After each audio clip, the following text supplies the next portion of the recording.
right. Okay, good morning, everybody. It is Tuesday. Woohoo! All right. 10:13. So, yesterday, what we talked about was finding roots, okay? Roots are any. So, we talked about roots. And roots are any answer that makes f of x equal to 0. Any x value, okay?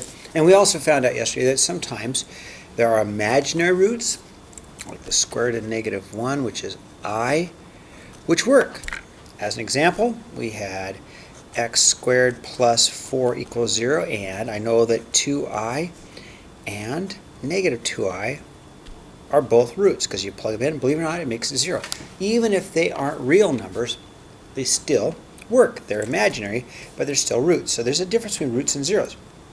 So what we want to do today is like Jeopardy. So let's back up, okay? We talked about this yesterday.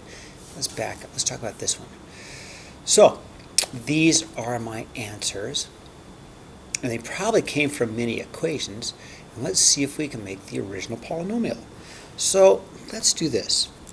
I know if I had an x equals 3, then that could have come from an x minus 3 equals 0, right?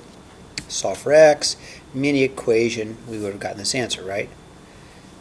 If I had an x equals -1, then that probably came from an x plus 1 equals 0. Because if you solve, you'd get a mini equation, -1, -1, you get that answer. If you had an x equals a 2/3, let's see, that takes a little bit more work, but it would have been originally a 3x equals 2, right? You multiply by 3, multiply up the 3, put it there, and then if I bring the 2 over to the other side, right, I could have a 3x minus 2 equals 0, okay? So these are like my 3 mini equations from a polynomial that was factored. So we're going to say our polynomial would be p of x equals x minus 3, because that would give me an answer of 3, and x plus 1, because that would give me an answer of -1, and a 3x minus 2, because that would give me an answer of 2/3. So this is a polynomial that could give you that answer, okay? Awesome. Now, there are a lot of polynomials that can have these answers. In fact, so that is correct. This is the answer to number 1. But if we take a look at number 2, I want to be a little bit more specific. So real quickly, I'm just going to show you something. Okay, if I take a look at example 1, and just look at a graph, right? Just look at a graph of it, right?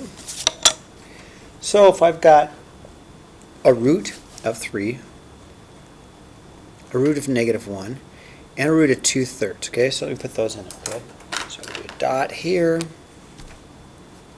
a dot right about there, and a dot there, okay? Now, here's the thing, and I think you'll understand this. If these are my roots, my zeros, I could have an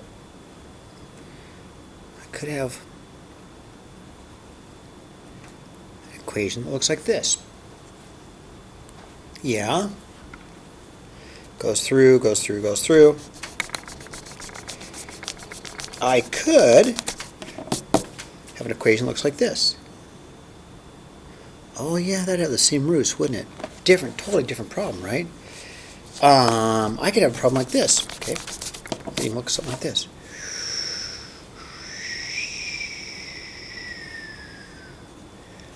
All 3 of those graphs I just drew are correct. They would all have these roots. But if I want the specific graph that I need one more piece of information, and I need a point that it might pass through. So example 2 is different. Example 2, we need to find out the exact shape. So it goes through the point 0, 2. So I'm going to do example 2 the same, and then I'm going to force it to go through the point 0, 2. So let's do example 2 first, kind of like we did example 1. We know that if we had an x equals 2, it could have come from x minus 2 equals 0. as a mini equation. We know that if we had an x equals negative 3, it could have come from an x plus 3 equals 0, right? Because that would give me a 2 mini equation, that would give me a negative 3 mini equation. And then if we had an x equals a 1/2, it could have been a 2x equals 1, bring up the 2, and then it could have been a 2x minus 1 equals 0, because if I were to solve this mini equation, I'd get 1/2. So my polynomial so far, p of x for polynomial, could be an x minus 2, an x plus 3, and a 2x minus 1. Now, there is some value, some number here called a. And a either makes it go this way, or if a is negative, it could have made it go this way, right? Or if a is really big, it could have made it really tall. We want to make that exact value a that makes it go through the value, through the point 0, 2. So let me just show you real quickly what we got.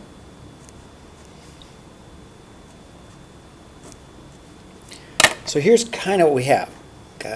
We have a 0 at 2, we have a 0 at 1/2, we have a 0 at negative 3, right?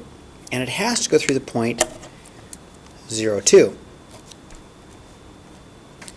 So it's probably going to look something like this. Okay, it's probably going to look something like this.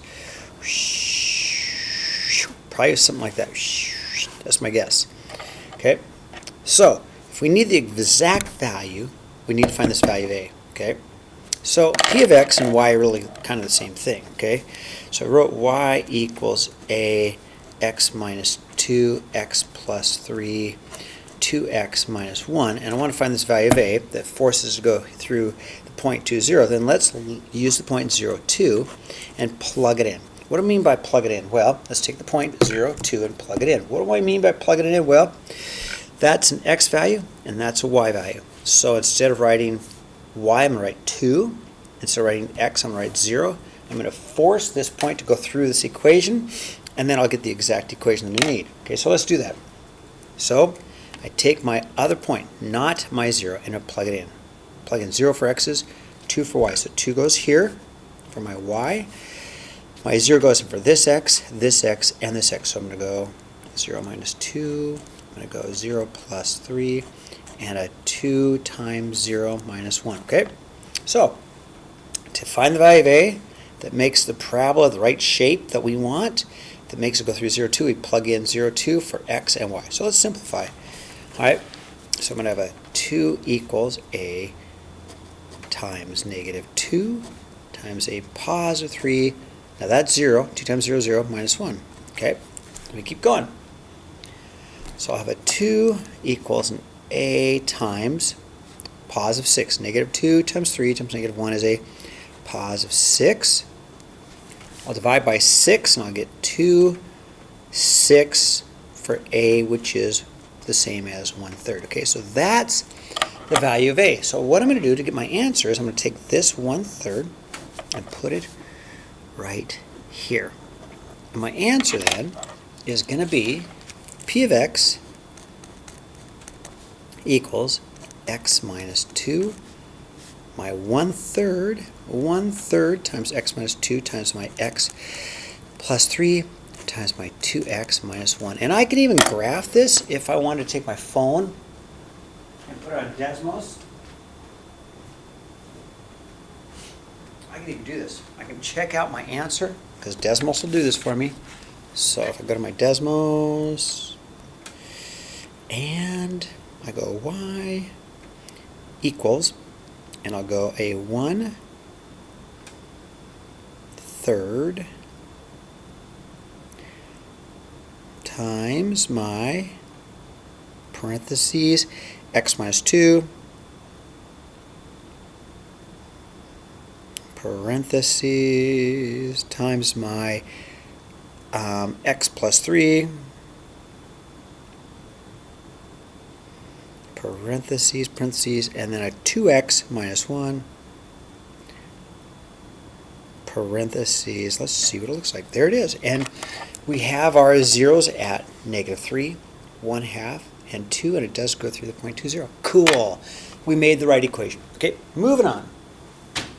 All right, next page. So the next page, we get some weird answer with a 2 plus the square root of 3, okay? So we learned yesterday that these come in pairs.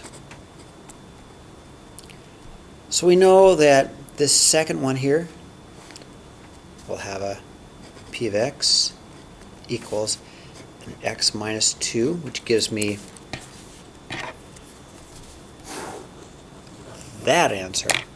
But here, we're going to have a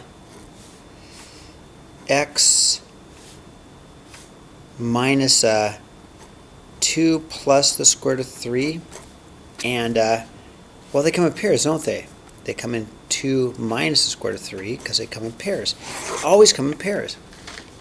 And we'd have a x minus a 2 minus the square root of 3, and then we got to simplify that. Well, that's pain. That's pain. It can be done. You can multiply this all out. That times that, that times that, that times that, that times that, that times that. It's a mess, but there is an easier way to do it. So I have a trick. And I'll go through this again with you when I see you on Thursday and Friday, but I have a trick, okay? Here's my trick. So, if I have these pairs, I'm going to use this formula. This formula works for these pairs, okay? How does this work? Well, it says my answer is going to be p of x equals, now that's already there, x minus 2 is already there, but to make this mess look better, I'm going to use this formula, okay? It's a great little formula. Sum of the roots. Okay, so sum. Let me do my little sum here. So the sum means to add. So I've got these two roots. Let's write them down. So I'm going to have a 2 plus the square root of 3 and a 2 minus the square root of 3 because they come in pairs. There's my 2. So the formula says x squared minus the sum. Well, the sum means to add them together, right? Add them together. 2 plus 2 is 4, and those cancel, right? And then it says plus the product. So what's the product? Well, product means to times. So if I take my 2 plus my square root of 3, remember they come in pairs, and my 2 minus square root of 3, I'm going to multiply them. So here's what I did. I took my 2 plus square root of 3, and I knew there had to be it comes in pairs, the minus part, because it's a conjugate. So then I'm going to multiply. 2 times 2 is 4. 2 times negative square root of 3 is negative 2 square root of 3. 2 times square root of 3 is a positive 2 square root of 3. And I get a negative square root of 3 times square root of 3 is square root of 9. These two cancel.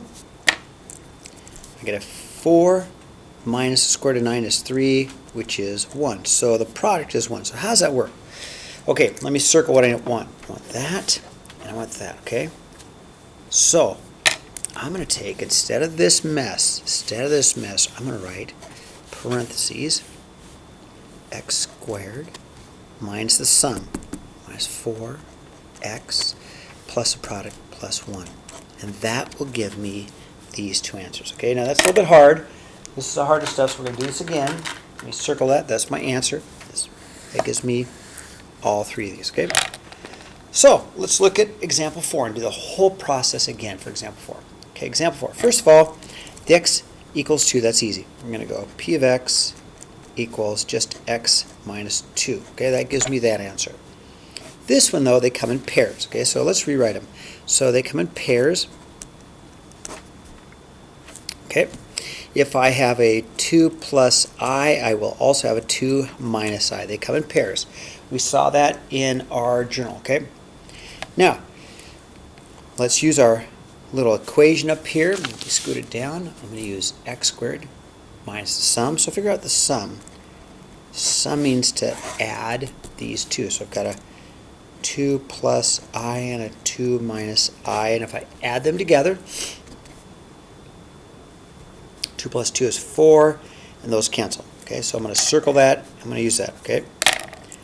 Now the product, here's our formula, x squared minus the sum of the x's plus the product. So let's look at the product.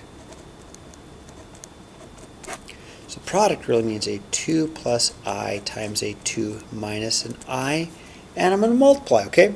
2 times 2 is 4. 2 times a negative I is a negative 2I. I times 2 is a positive 2I. I times I, or I times a negative I, makes a negative I squared. Okay? All right. These cancel. Boom, boom. Now, if I is equal to the square root of negative 1, okay, if that, we learned that yesterday, then I squared is negative 1. So anytime I see a I squared, I write negative 1. So let's see what I have. 4, gone, gone, gone, minus, subtract negative 1, because I squared is negative 1. I have 4 plus 1 is 5. Okay, let's circle that. So my answer to this problem, I have one root. There it is. X minus 2 gives me a 2. And then I'm going to use my formula. Let me slide it for my formula. X squared minus sum plus the product. So I'm going to go times x squared minus 4x plus 5. And if I were to use the quadratic formula, I'd get those two answers there. If I solve that, I would get a 2, okay? A little bit harder, okay? The homework is out of the journal. I'll go over it with you guys either Thursday or Friday, okay?